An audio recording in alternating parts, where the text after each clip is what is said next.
देखिए, ये चैप्टर है फिजिक्स और केमिस्ट्री दोनों में। पहले मैं समझा दूं, इस टॉपिक को हम स्टार्ट कर रहे हैं फोटो इलेक्ट्रिक इफेक्ट, और ये हमारे यूट्यूब चैनल का नाम है विद सर शॉर्टकट की।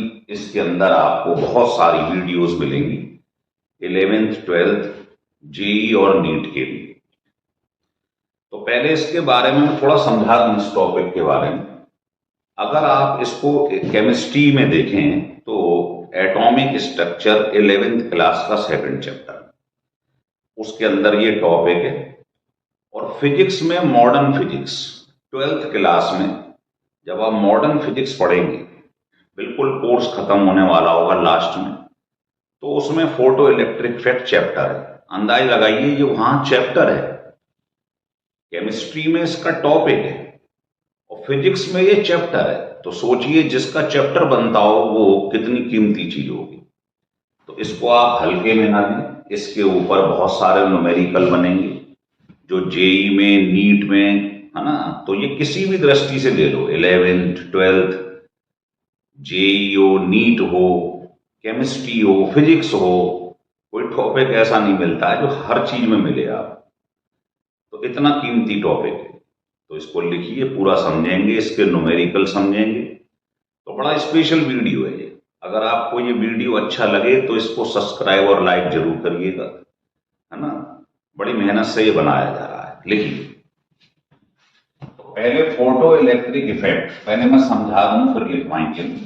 तो इसके लिए हमें करना क्या है कि यहां पर एक गिलास बल्ब लेना है और ये दो मेटल प्लेट। पहले मेन इसकी वर्किंग समझ लें।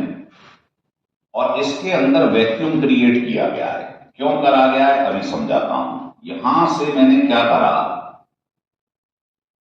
यूवी लाइट जो है, अल्ट्रावायलेट, ये कैथोड के ऊपर, ये कैथोड, ये एनोड, इसके ऊपर जैसे ये लाइट फॉल करें तो आप देखोगे ये दोनों किसकी बनी हुई है प्लेट्स, ये बनी हुई है मेटल की। तो इसमें से इलेक्ट्रॉन बाहर निकलने लगते हैं, इजेक्ट हो जाती है। तो जैसे ये लाइट इस मेटल प्लेट पे गिरेगी तो इसमें से इलेक्ट्रॉन बाहर निकलेंगे, है ना। तो अब बताओ इलेक्ट्रॉन पे चार्ज कैसा होता है, नेगेटिव, और सामने एनोड है पॉजिटिव, तो ये अट्रैक्ट कर लेगा, तो सर्किट में करंट फ्लो कर लेते हैं। ये बड़ी प्लेट है पॉजिटिव, ये नेगेटिव है, तो इसमें जो करंट चलने लगेगा उसको बोलते हैं फोटो इलेक्ट्रिक करंट। फोटो मतलब होता है लाइट, और उससे निकलने वाले इलेक्ट्रॉन सर्किट में क्या कर रहे हैं, करंट चला रहे हैं। तो इसको फोटो इलेक्ट्रिक मतलब, फोटो मतलब light energy is converted into electrical energy, इसीलिए इसका नाम फोटो इलेक्ट्रिक इफेक्ट है। It is based on a conservation of energy. तो ये क्या हुआ, ये एक साइंटिस्ट हुए थे हर्ट्स। फिर समझ लो बात, इन्होंने गिलास बल्ब लिया, उसके अंदर वैक्यूम क्रिएट किया। वो इसलिए कि ये जो इलेक्ट्रॉन इजेक्ट हुए मेटल प्लेट से, अगर अंदर गैस होती तो गैस के मॉलिक्यूल से इलेक्ट्रॉन कोलाइड कर जाते, तो वो यहां तक नहीं पहुंच पाते, तो सर्किट कंप्लीट नहीं हो पाता। और सर्किट कंप्लीट नहीं होता तो फोटो है, जो लाइट है, वो इलेक्ट्रिक एनर्जी में कन्वर्ट नहीं हो पाती।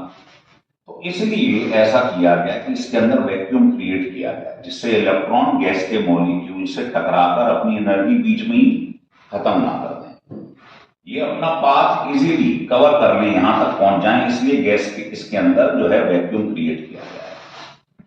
तो क्लियर हो गया आपको। तो इसमें हो क्या रहा है, लाइट एनर्जी जो इसको दी जा रही है मेटल प्लेट को, इससे इलेक्ट्रिकल एनर्जी प्रोड्यूस हो रही है, इसलिए इसको फोटो इलेक्ट्रिक इफेक्ट कहते हैं। लिख लिए, अब मैं इसे लिखवा दे रहा हूं। लिखिए,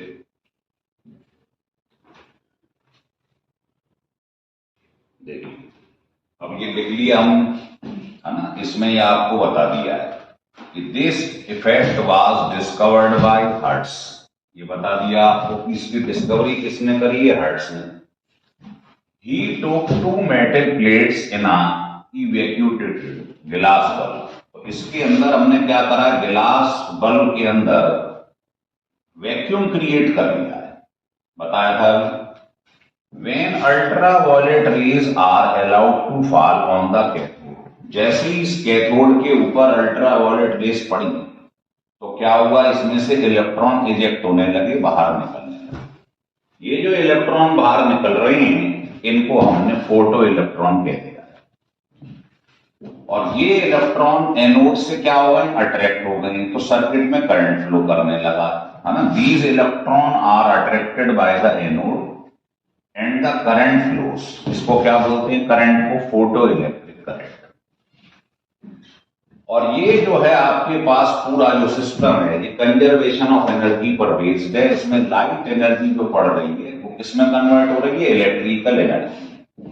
तो this effect is based upon conservation of energy in which light energy is converted into electrical. तो ये इसके मेन पॉइंट है, सिस्टमेटिक वे में आपको लिखवा दिया गया है, इसको लिख लो आप।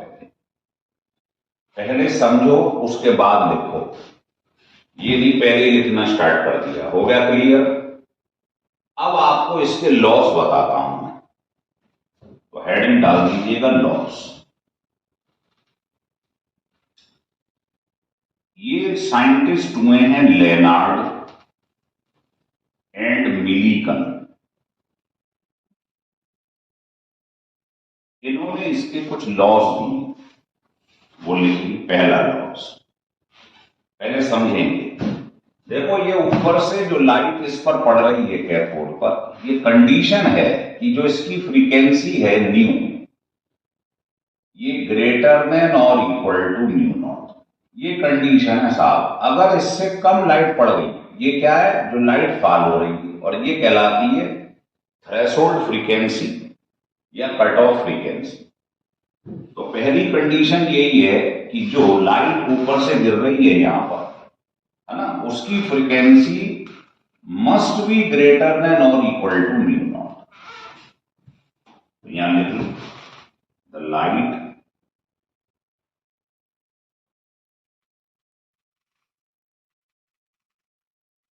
फॉलिंग ऑन द कैथोड, जो इसके ऊपर लाइट गिर रही है अल्ट्रावायलेट, है ना, falling on the cathode, it's frequency, जिसको हम न्यू कहते हैं, मस्ट बी ग्रेटर देन और इक्वल टू म्यू नॉट। ये है कट ऑफ फ्रीक्वेंसी, या इसको थ्रेशोल्ड फ्रीक्वेंसी भी कहते हैं। अगर लाइट इससे कम हुई इस पर्टिकुलर फ्रीक्वेंसी से, जो कि हर मेटल के लिए फिक्स होती है, गिवन होगी, अगर ये इससे कम है तो एक भी इलेक्ट्रॉन इसमें से बाहर नहीं निकलेगा। तो पहले तो ये समझ लो, है ना, जो लाइट कैथोड के ऊपर गिर रही है उसकी फ्रीक्वेंसी ग्रेटर देन या इक्वल टू होनी चाहिए। मतलब कंडीशन ये है कि न्यू ग्रेटर देन और इक्वल टू न्यू नॉट। हम सबको मालूम है न्यू होता है फ्रीक्वेंसी सी ओवर लैम्डा। तो न्यू वेवलेंथ के क्या है, इनवर्सली फ्रीक्वेंसी। तो इसको उल्टा भी करके लिख सकते हैं, लैम्डा के टर्म्स में उल्टा हो जाएगा। इसको क्या कहेंगे, थ्रेशोल्ड वेवलेंथ या कट ऑफ वेवलेंथ, है ना। तो फ्रीक्वेंसी के लिए ग्रेटर होना चाहिए, वेवलेंथ के लिए उल्टा होना चाहिए, ये ध्यान रखना। तो इसको लिख लो, फिर इसको रब करके ऊपर लिख देंगे, लिख लो।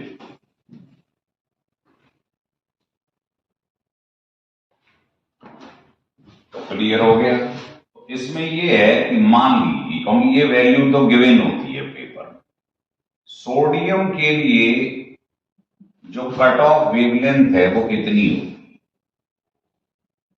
Sodium metal. इसका क्या मतलब है, इसका मतलब है कि अगर आपके पास जो वेवलेंथ है वो इससे कम या इसके इक्वल होनी चाहिए, तभी ये जो आप देख रहे हो फिनोमेनन, ये तभी वर्क करेगा अगर इसकी वैल्यू इससे कम या इक्वल हो जाए। समझ रहे हैं बात। ये ध्यान रखना है आपको बात, यहां लिख लो, दिस इफेक्ट टेक्स प्लेस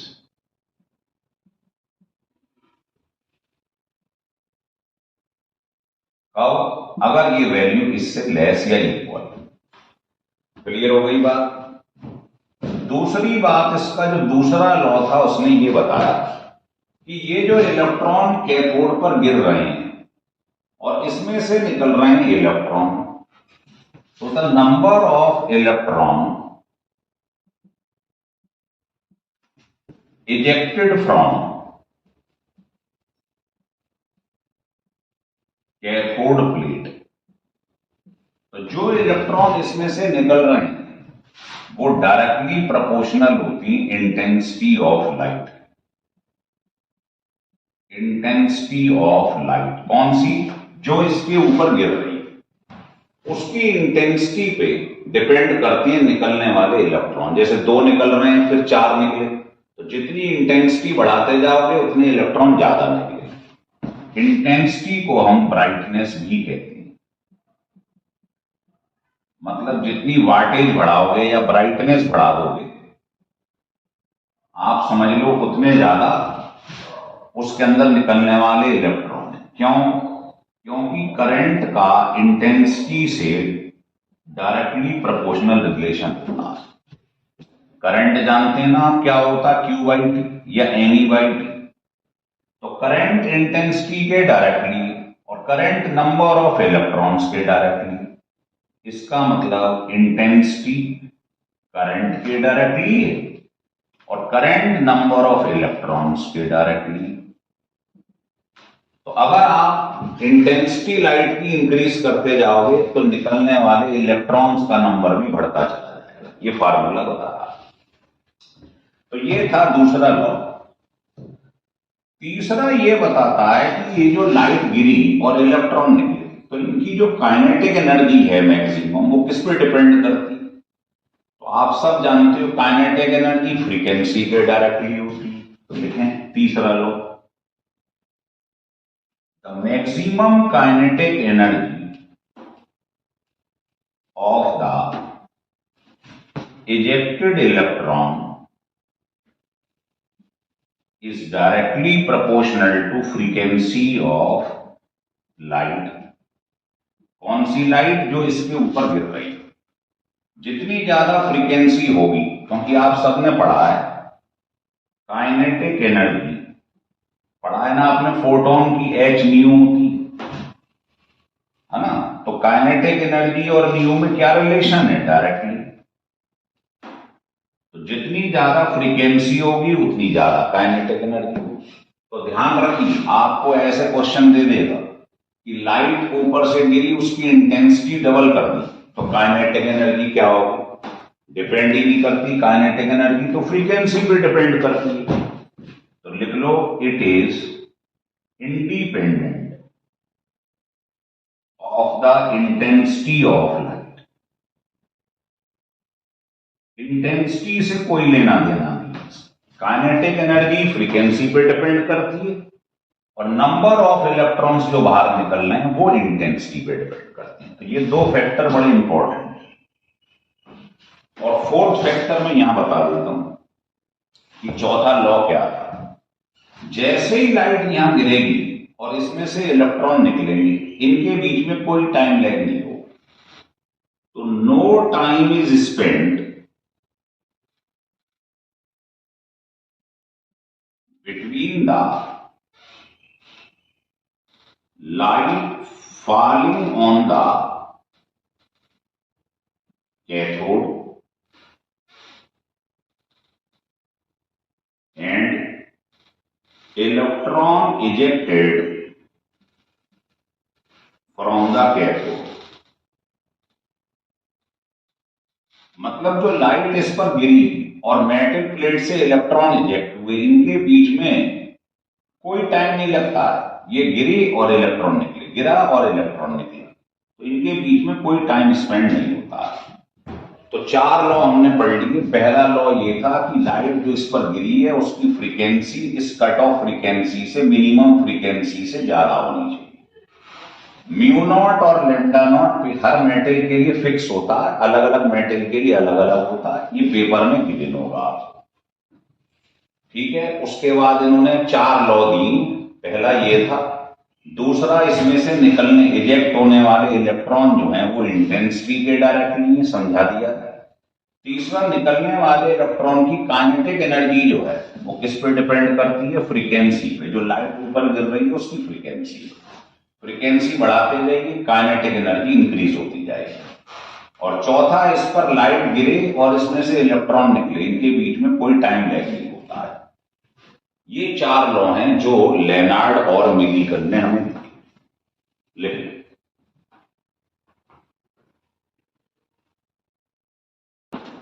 अब इसके आगे देखते हैं। ये चार लॉ पढ़ लिए। अब देखिए, अब इसका न्यूमेरिकल पोर्शन स्टार्ट। कुछ फार्मूलेस निकल कर आए, तो आप यहां समझो। ये फोटोन जो है लाइट फोटॉन्स की फॉर्म में चल रही है। जैसे ये मेटल प्लेट से टकराई, मान लीजिए ये मेटल प्लेट है और यहां से फोटोन गिरा, मान लो यहां से लाइट आ, यहां मेटल प्लेट है तो आपको मालूम है इसके अंदर इलेक्ट्रॉन होंगे। तो जैसे ही ये फोटोन इससे टकराएंगे, ये तो आराम से बैठा हुआ, जैसे ही लाइट गिरी ये एनर्जाइज हो गया। तो क्या होगा? ये पहले सरफेस तक आया और उसके बाद बाहर निकल के भागे। जैसे मान लो आप अपने घर पे बैठे आराम से, कुछ नहीं कर रहे, आपकी स्थिति ऐसी है इलेक्ट्रॉन जैसी। अब बाहर से आपको सप्लाई आई, आपके पिताजी ने आपको 100 रुपीज दी, आप एनर्जाइज हो गए। क्या करेंगे आप? अब आप तैयार होंगे, ये होंगे और अपने गेट तक आएंगे। पहले तो आप जो गेट तक आ रहे हो मेटल की सरफेस तक, फोटोन जैसे ही गिरे ये एनर्जाइज हुआ। तो जो आप सरफेस तक आ रहे हैं इसमें एनर्जी जो लगती है वर्क मिनिमम, इसको वर्क फंक्शन कहते हैं। तो एक तो ये मेटल की सरफेस तक आया इलेक्ट्रॉन, ये तो कहलाता वर्क फंक्शन, है ना। मान लो आपको 100 रुपए दिए गए तो आपने 10 रुपए तो खर्च कर दिए सरफेस तक आने में। उसके बाद क्या करोगे? जैसे ही आप अपने गेट तक आओगे, अब आपके पास 19 रुपीज और बचेंगे। तो अब आप सोचोगे इसको खर्च किया जाए, तो गेट से बाहर निकल जाओगे खर्च करने के लिए। तो ये जो बाहर निकले हो ये काइनेटिक एनर्जी। तो कंजर्वेशन ऑफ एनर्जी कि आपको टोटल एनर्जी दी गई यहां से फोटोन की एटमी, ये फोटोन की एनर्जी, कुछ एनर्जी लगाई मेटल सरफेस तक आने, ये मिनिमम एनर्जी जो है ये वर्क फंक्शन कहलाती। और उसके बाद जो एनर्जी बची है उसको लेके वो बाहर भाग गया। तो यहां पर आपने देखा कंजर्वेशन ऑफ एनर्जी कि आपको ये एनर्जी दी, कहां खर्च, वर्क मिनिमम, वर्क फंक्शन में सरफेस तक आने प्लस काइनेटिक एनर्जी। जितनी मैक्सिमम काइनेटिक एनर्जी है उससे निकल जाएंगे पैसे, चाहो तो मैक्सिमम। अब आप बताइए एच न्यू, अभी ये इसके बराबर कर, काइनेटिक एनर्जी क्या होती है वो सब बच्चे जानते हैं। मैक्सिमम लिखना है तो एम लिखिए, इसको फर्स्ट इक्वेशन मान लो। अब आप सोचिए अगर ये फ्रीक्वेंसी इसके इक्वल हो जाए तो क्या होगा? इलेक्ट्रॉन यहां से बाहर नहीं निकलेगा, केवल सरफेस तक आएगा। और ज्यादा एनर्जी दोगे तो बाहर निकल जाएगा। तो व्हेन फ्रीक्वेंसी डिक्रीजेस, अगर आप इसको कम करते जाओ तो क्या होगा? फ्रीक्वेंसी काइनेटिक एनर्जी के क्या है? डायरेक्ट। फ्रीक्वेंसी कम करते जाओगे तो काइनेटिक एनर्जी भी कम होती जाएगी। लेकिन अगर आपने फ्रीक्वेंसी इसके इक्वल ले ली, मान मिनिमम फ्रीक्वेंसी, तो ये वो फ्रीक्वेंसी है जिससे इलेक्ट्रॉन केवल सरफेस तक आता है, तो काइनेटिक एनर्जी क्या हो जाएगी? इसी सरफेस तक आएगा। इसको उठा के आप यहां पर पुट कर दो काइनेटिक एनर्जी, और न्यू की जगह क्या रख दिया है? न्यू। ये 0, तो इससे आपके पास में वर्क फंक्शन का, इसे क्या बोलते हैं, वर्क फंक्शन, इसका फार्मूला आ गया एच न्यू। इससे बहुत क्वेश्चन सॉल्व हो। पर एच न्यू नॉट आपने पढ़ा है, न्यू होता है सी ओवर लैम्डा फ्रीक्वेंसी। तो न्यू नॉट क्या हो जाएगा, सी तो फिक्स ये हो जाएगा, तो आप न्यू नॉट की जगह ही रख सकते। वर्क फंक्शन के सारे न्यूमेरिकल इन दोनों फार्मूलों से सॉल्व हो जाएंगे।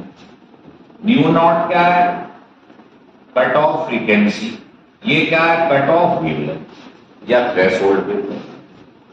ठीक है, तो इससे आप वर्क फंक्शन निकाल सकते हैं। क्लियर है?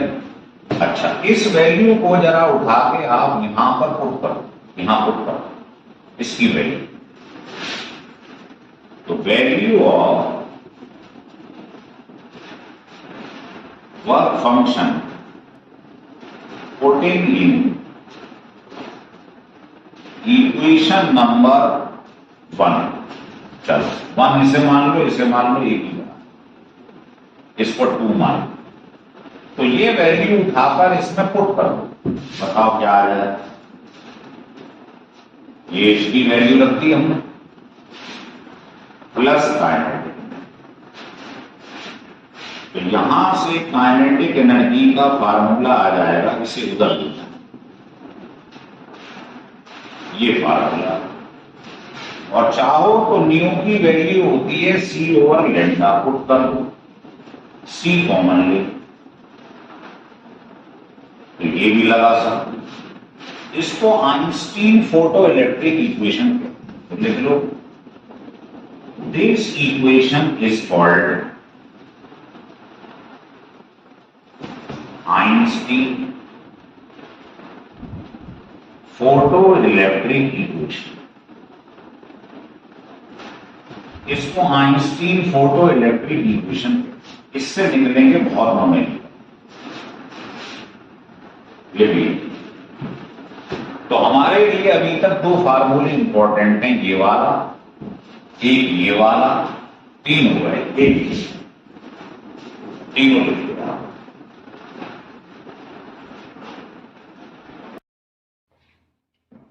ठीक है, अब हमने ये इक्वेशन जो अभी अभी निकाली है,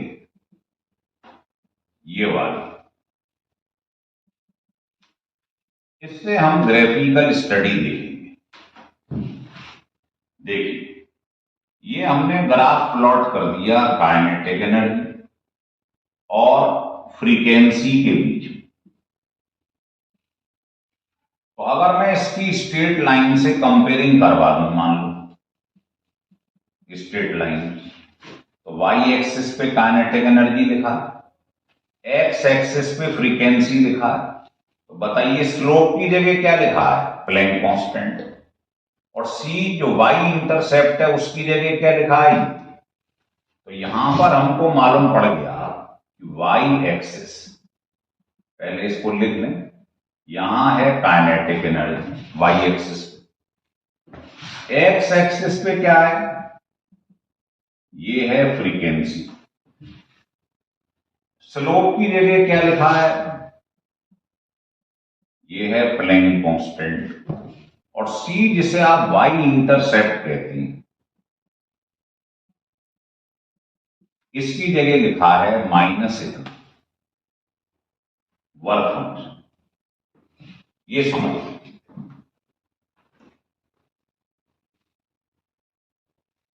ठीक है। अब देखो, अब आपने जब इसके बीच में ग्राफ ड्रॉ किया तो आप देखिए स्लोप कैसा आ रहा, पॉजिटिव।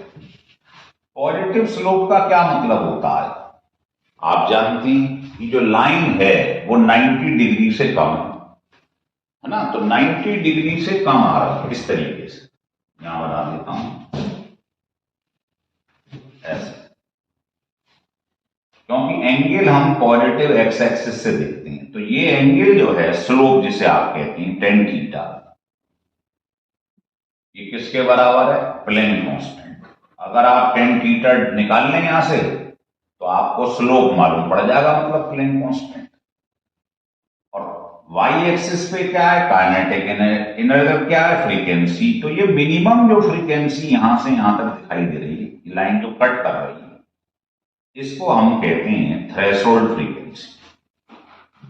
अगर ये डिस्टेंस गिवन हो तो समझ लेना ये म्यू नॉट है। अच्छा सा, अब आप देखो ये सी क्या है, ये है वर्क फंक्शन, किसके बराबर है, माइनस। तो ये लाइन जो वाई एक्सिस को कट करती है, ये वाला डिस्टेंस, ये कहलाता है सी। तो यहां से यहां तक आपको जो है डिस्टेंस, ये वर्क फंक्शन बता दे। और अगर आप मान लो आपने एक मेटेरियल के लिए ग्राफ बनाया, किसी और मेटेरियल के लिए बना हुआ, सब पैरेलल ग्राफ आप ऐसे कर, ये ऐसे है, तो हर मेटेरियल के लिए लाइन ऐसे ही आएगी, सब पैरेलल है। तो इस पर ग्राफिकल स्टडी के क्वेश्चन आ जाते हैं। तो ये बड़ा इंपॉर्टेंट ग्राफ है, ध्यान रखिए, बना लीजिएगा इसे। ठीक है, देखिए अब मैं इसके बाद आपको बताता हूं दो तीन चीजें जो आपने लॉस पढ़ी थी वो क्यों सही है, वो बताता हूं। तो नोट करके लिखें। आपने ये लिखा था कि ये कंडीशन है कि जो फ्रीक्वेंसी है लाइट की वो इससे ग्रेटर या इक्वल होनी चाहिए, पढ़ा था। तो ऐसा क्यों है, अगर कम हो जाए तो क्या है, तो लिख लो इफ ये लेस हो जाता अगर इससे तो क्या हो। देखो अभी अभी आपने इक्वेशन निकाली है, ध्यान रखना, ये इक्वेशन आपने निकाली। अगर इसकी वैल्यू इससे कम हो गई, इसकी वैल्यू कम हो गई, तो कम में से ज्यादा को माइनस करोगे तो नेगेटिव आ जाएगा, और एनर्जी कभी नेगेटिव में होती नहीं, तो ये इम्पॉसिबल है। समझ में आ रहा बात। इसलिए अगर ये इससे लेस है तो आप समझ गए एक भी इलेक्ट्रॉन इसमें से इजेक्ट नहीं होगा, क्योंकि काइनेटिक एनर्जी नेगेटिव आ नहीं सकती। तो पहला पॉइंट समझ में आ गया, ये इससे क्यों ग्रेटर होना चाहिए। अब दूसरे पॉइंट की बात करें, ये जैसे ही यहां से फोटोन इस प्लेट पे गिरा, तो फोटोन और जो इसमें इलेक्ट्रॉन प्रेजेंट था मेटल प्लेट में, इन दोनों के बीच में होता है इलास्टिक कोलिजन। लेकिन इलास्टिक कोलिजन बिटवीन किसके बीच में हो रहा है, ये हो रहा है इंसिडेंट फोटोन, जो ऊपर से लाइट गिर रही है उसके फोटोन, एंड द इलेक्ट्रॉन।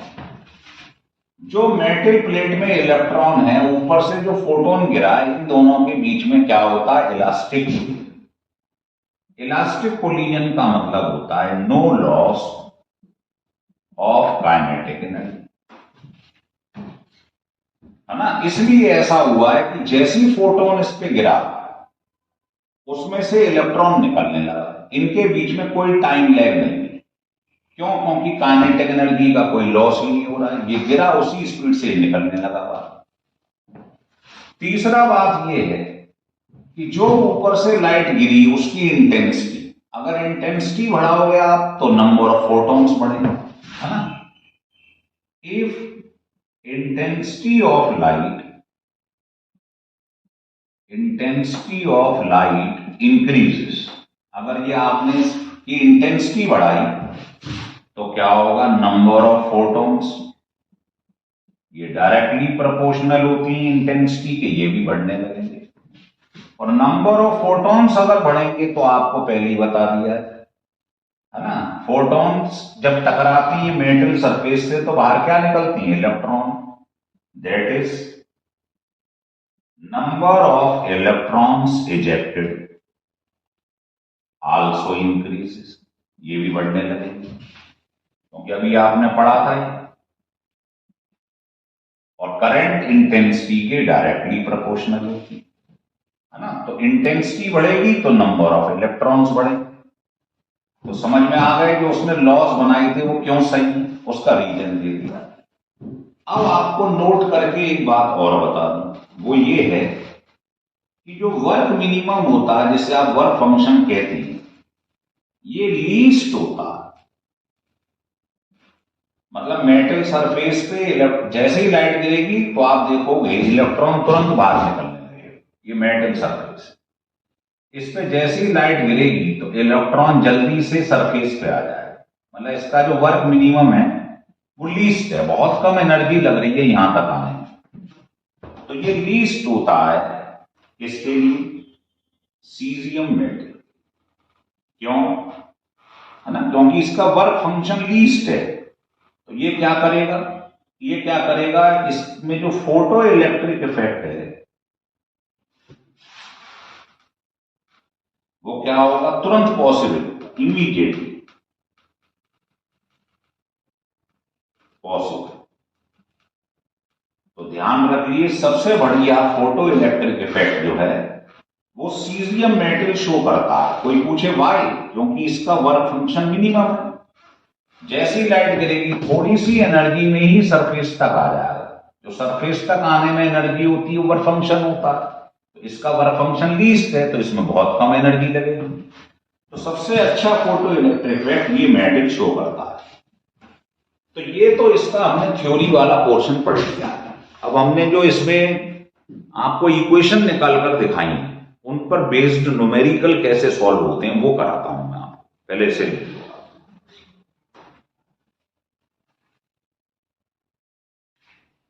अब ये 3 क्वेश्चन इसके ऊपर हम आपको दिखाएंगे। पहला सॉल्यूशन फर्स्ट। देखिए ये आपसे कह रहा है एक फोटोन है जिसकी वेवलेंथ कितनी है, स्ट्राइक का metal surface with work minimum. तो हमको वर्क मिनिमम दिया है, वेवलेंथ दी हुई है। तो कह रहा है फोटोन की एनर्जी बताओ, काइनेटिक एनर्जी बताओ इलेक्ट्रॉन की, और वेलोसिटी बताओ। तो आप समझते हैं फोटोन की एनर्जी कितनी होती है, hc/λ। hc आपको मालूम ही है, प्लैंक कांस्टेंट की वैल्यू इतनी होती है, ये आपको याद रहनी चाहिए। c वेलोसिटी ऑफ लाइट है, और वेवलेंथ हमको MKS सिस्टम में गिवन, ये भी सब MKS में। इससे कितने जूल आपका आंसर आ जाएगा, इसे सॉल्व कर लीजिए, है ना। जैसे ही आपको मालूम ही है, ये इससे कैंसिल हो जाएगा, 34 से ये 7 कैंसिल कर दो और +8 ही हट जाएगा। तो मतलब बहुत आसान इसकी सॉल्व हुई। मेरे को तो आपको वैल्यू रखना सिखाना है ना, समय खराब नहीं करना। फिर आपसे कह रहा है कि आप काइनेटिक एनर्जी निकालो। तो आपको मालूम है काइनेटिक एनर्जी का फार्मूला भी प्रूफ किया था हमने, क्या था, ये फार्मूला, ठीक है। तो आपने इसकी वैल्यू तो कैलकुलेट कर ली, और इसकी वैल्यू क्या होगी वर्क मिनिमम की, वो हमको गिवन है, लेकिन वो इलेक्ट्रॉन वोल्ट में है और हम MKS में बात कर रहे हैं। तो ध्यान रख लो, इलेक्ट्रॉन वोल्ट में अगर आप इसका मल्टीप्लाई कर दें इलेक्ट्रॉन के चार्ज का, तो ये जूल में आ जाता है। ये ध्यान रखना कि 1 इलेक्ट्रॉन वोल्ट में कितने जूल होते हैं। तो आपने इसका मल्टीप्लाई कर दिया, जूल में आ गया। अब ये वैल्यू हमको मालूम है, ये वैल्यू हमको मालूम है, दोनों को पुट कर दो, काइनेटिक एनर्जी आ जाएगी। थर्ड पार्ट में कह रहा है वेलोसिटी निकालो। तो जब काइनेटिक एनर्जी आपको मालूम है तो वेलोसिटी निकालने में कितनी देर लगेगी, भाई मास हमको मालूम ही, इसे इधर ले जाइए, इसको इधर ले जाइए, इसको नीचे ले जाइए। अब काइनेटिक एनर्जी तो इस पार्ट में निकाल लीजिए, और मास ऑफ इलेक्ट्रॉन सबको मालूम है कितने केजी होता है ना। सब इंटरलिंक्ड है, जैसे लैम्डा के भी याद रखो, H और C कांस्टेंट है, हमें मालूम है, एनर्जी आ गई। फर्स्ट पार्ट खत्म। First part energy of photon निकल आया। फिर कह रहा kinetic energy of emitted electron. तो ये अभी आपने पढ़ा था इक्वेशन जो प्रूव करी थी हमने फोटो इलेक्ट्रिक में। अब इसमें इसकी वैल्यू यहां रख दो, वर्क मिनिमम हमको गिवन है लेकिन इलेक्ट्रॉन वोल्ट में, इसका मल्टीप्लाई कर दो, जूल में आ गया। तो ये दोनों वैल्यू जैसी रखोगे काइनेटिक एनर्जी आ जाएगी। काइनेटिक एनर्जी होता है 12mv²। जैसी काइनेटिक एनर्जी यहां रख दो, m हमें मालूम है, इलेक्ट्रॉन का वेलोसिटी आ जाएगी। फार्मूला बेस्ड क्वेश्चन होती है इसके। अब सेकंड क्वेश्चन देखिए आपसे कह रहा है electron are emitted with 0 velocity. तो वेलोसिटी जीरो है, तो काइनेटिक एनर्जी जीरो हो गई, हाफ mv²।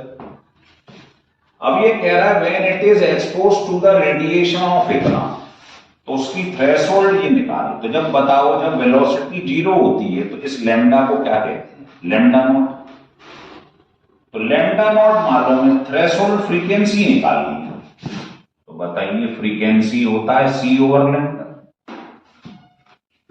तो सी हमें मालूम है, velocity of light. Lambda naught हमें गिवन है इतने एंगस्ट्रॉम, तो इसको मीटर में चेंज कर लो। आप सबको मालूम है एक एंगस्ट्रॉम में इतने मीटर होते हैं, यूनिट का ध्यान रखेंगे, है ना। तो जब जीरो वेलोसिटी है, काइनेटिक एनर्जी जीरो है, तो उस समय जो वेवलेंथ होती है या फ्रीक्वेंसी होती है उसको क्या कहते हैं? Threshold wavelength. इसे यहां रख दो, थ्रेशोल्ड फ्रीक्वेंसी निकल आएगी। फिर कहता वर्क मिनिमम निकाल। तो वर्क मिनिमम या वर्क फंक्शन का फार्मूला आप जानते हैं, एच न्यू नॉट। तो न्यू नॉट आपने निकाल लिया, एच आपको मालूम ही है, प्लेन कांस्टेंट की वैल्यू, बस इतने जूल आंसर आ जाएगा। तो बहुत आसान है, टफ नहीं है। ये दोनों लिख लो, फिर तीसरा क्वेश्चन बताता हूं। देखिए थर्ड क्वेश्चन। थर्ड क्वेश्चन थोड़ा सा स्पेशल। इसमें क्या कह रहा है? फोटो इलेक्ट्रिक एमिशन रिक्वायर आ थ्रेशोल्ड फ्रीक्वेंसी। मतलब ये प्रोसेस तभी हो पाएगा कि आपके पास मिनिमम थ्रेशोल्ड फ्रीक्वेंसी हो। कह रहा है दो मेटल हैं, उनके लैम्डा अलग अलग दी, काइनेटिक एनर्जी भी अलग अलग है। तो आपको म्यू नॉट और लैम्डा नॉट निकालना है। कुछ नहीं, दो बार वैल्यू गिवन है तो दो बार डिवाइड कर दो। बताइए काइनेटिक एनर्जी का फार्मूला क्या बताया था अभी आप, है ना? H new minus work minimum. अगर वर्क मिनिमम नहीं लिखना है आपको तो एच न्यू नॉट लिख लो, एक ही बात है, ठीक है। अब देखो दोनों बार लैम्डा अलग है, काइनेटिक एनर्जी अलग है ना। तो लैम्डा भी दिया हुआ है तो आप इसकी जगह एच सी ओवर लैम्डा भी लिख सकते हैं, आपकी इच्छा है ना। लैम्डा नॉट निकालना है तो आप इसकी जगह सी ओवर लैम्डा नॉट भी रख सकते हैं, और चाहो तो एच सी कॉमन ले लो, अपनी रिक्वायरमेंट देख लो बस। तो काइनेटिक एनर्जी ये आ गई आपके पास। अब बताइए, दो इसमें प्रोसेस है, एक बार lambda one lambda two, kinetic energy K one और के टू, तो इसमें पुट कर दो। पहले वन लेके चल रहे हैं, एच सी तो कांस्टेंट है, पहले लैम्डा लैम्डा वन ले लिया है, और ये फिक्स है, एक ही मेटल के लिए फिक्स रहता है, एक ही मेटल पे दो बार एक्सपेरिमेंट किया गया है, तो लैम्डा नॉट तो एक मेटल के लिए फिक्स है। अब सेकंड इक्वेशन ले लो, यहां लैम्डा टू रख दो, दो इक्वेशन बन गई, इनको डिवाइड कर दो, ये कट जाएगा। अब हमें कंडीशन दी हुई है, देखिए के ई टू की ई वन के बराबर है, तो के ई टू की जगह पर टू इंटू के वन रख दो, ये कट जाएगा, ठीक है। लैम्डा वन हमको देख ले जाओ बस, lambda one lambda to given है, लैम्डा वन गिवन है, लैम्डा टू गिवन है, रख दो। तो आप बताओ इसमें अननोन क्या दिखाई दे रहा है आपको? केवल लैम्डा नॉट। समझ में आ रही है बात? लैम्डा वन गिवन है, लैम्डा टू गिवन है, अननोन क्या है? Lambda naught. क्रॉस मल्टीप्लाई कर दो, ये निकल आया, बस हो गया क्लियर। अब जब ये निकल आया आपके पास, तो इसे निकालने में कितनी देर लगेगी मुझे नहीं मालूम भाई। इसकी वैल्यू क्या होती है? सी ओवर दिस। तो जब हमारे पास ये निकल आया, तो ये तो मालूम ही है 3 इंटू 10⁸, आंसर आ गया निकल कर, इतने हर्ट्ज। तो कुछ नहीं करना है, दो वेवलेंथ दी है, दो काइनेटिक एनर्जी, तो इसी को दो बार डिवाइड कर दो बस। सब कुछ गिवन है, lambda one given, lambda two given, kinetic energy cancel हो गई, यहां से अननोन क्या? लैम्डा नॉट निकाल लिया, उसे यहां रख दो, म्यू नॉट आ जाएगा। तो समझ लिया आपने ये क्वेश्चन तीनों, लिख लीजिए।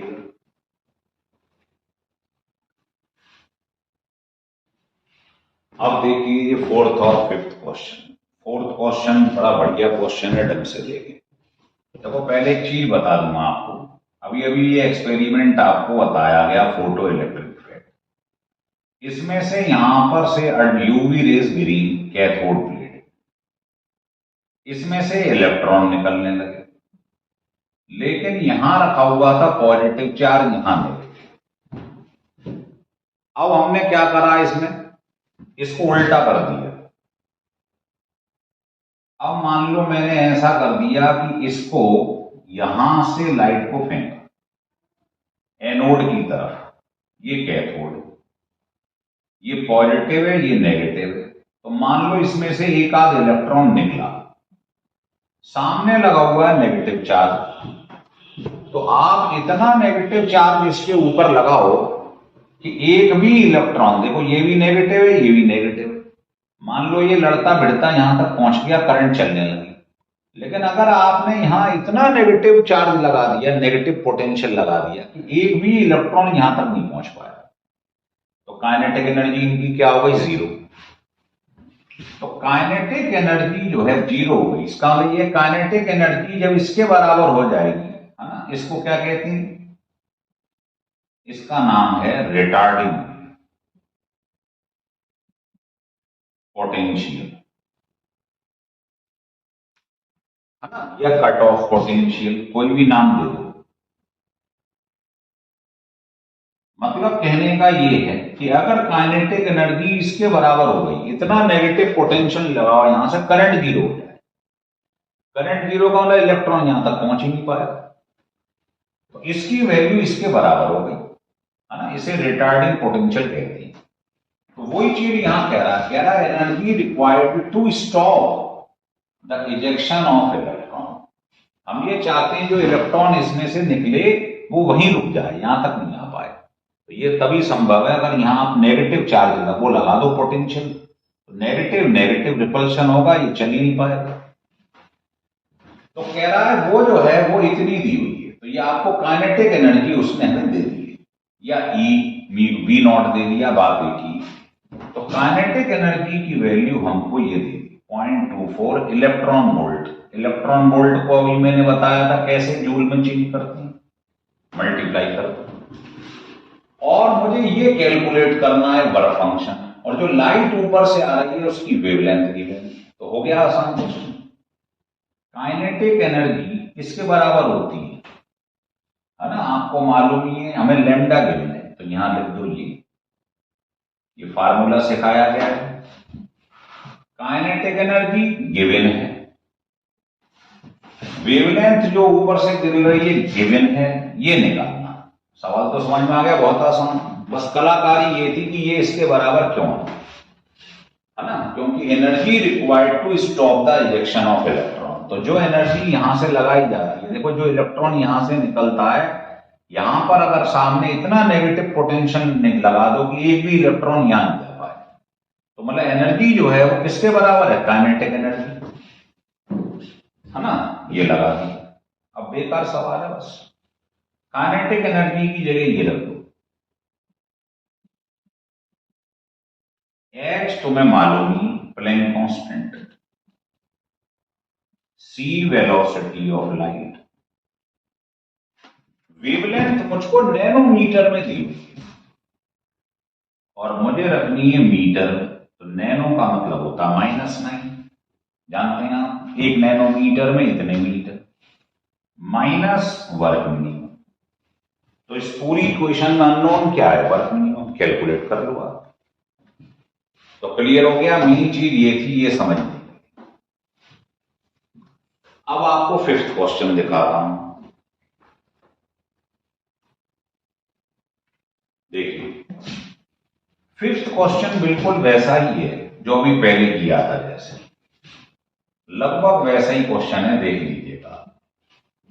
ये कह रहा है photo electric emission is observed from a surface for frequency, 2 frequency given है, और मैक्सिमम काइनेटिक एनर्जी जो है उसका रेशो गिवन है दोनों का। कह रहा है थ्रेशोल्ड फ्रीक्वेंसी निकालो। तो हमको क्या क्या दिया है जरा देख लो, काइनेटिक एनर्जी पहले थी, ये बाद में, दोनों का रेशो ये दिया हुआ। पिछला क्वेश्चन किया था तो उसमें ke2 किसके बराबर था, 2ke, मतलब यहां 2 रख दूं तो पिछला सवाल बन जाएगा। और फ्रीक्वेंसी दोनों की अलग है, ये इससे ग्रेटर है कह रहा है, और मेटल एक ही है तो ये फिक्स है, कांस्टेंट रहेगा, और इसी की वैल्यू मुझे निकालनी है। तो बस कुछ मत करो, 2 बार लिख के डिवाइड कर दो। बताइए काइनेटिक एनर्जी का फार्मूला क्या होता है, ये होता, या ऐसे बोल दो, इसकी जगह रख दो h μ0, इसको 2 बार डिवाइड कर दो, इसे 1 मान लो, इसे 2, इसे 1, इसे 2, और ये तो फिक्स है। चाहो तो h कॉमन लेके काट दो अगले स्टेप में, ये लीजिए। अब हमको कंडीशन दी है कि ke2 है k ke1 के बराबर, तो ke2 की जगह k इंटू ke1 रख दो, ke2 की जगह k इंटू ke1, तो ये कट गए, ठीक है। तो अब ये आ गया 1/k इक्वल टू, मतलब आपको जो μ0 निकालना है वो μ1 μ2 और k के टर्म्स में निकालना है, ये ध्यान रख लो। अब क्रॉस मल्टीप्लाई कर दो, हमें तो μ0 निकालना है, तो ये आ जाएगा कि ये वैल्यू आ गई, क्रॉस मल्टीप्लाई कर दिया। अब μ0 निकालना है तो μ0 को एक साइड में ले जाओ, इसे उधर ले जाओ, और μ0 कॉमन ले लो, है ना। इसको इधर ले आए हैं, इसको उधर ले गए μ0 वाले को, तो उधर जाएगा तो ये प्लस हो जाएगा, तो ये आ जाएगा भाई, ये उधर जाएगा तो प्लस हो जाएगा, वो माइनस का है। तो आपका जो फाइनल आंसर आ गया वो ये आ गया, μ0 की वैल्यू, इसे नीचे, तो ये हमारा आंसर है।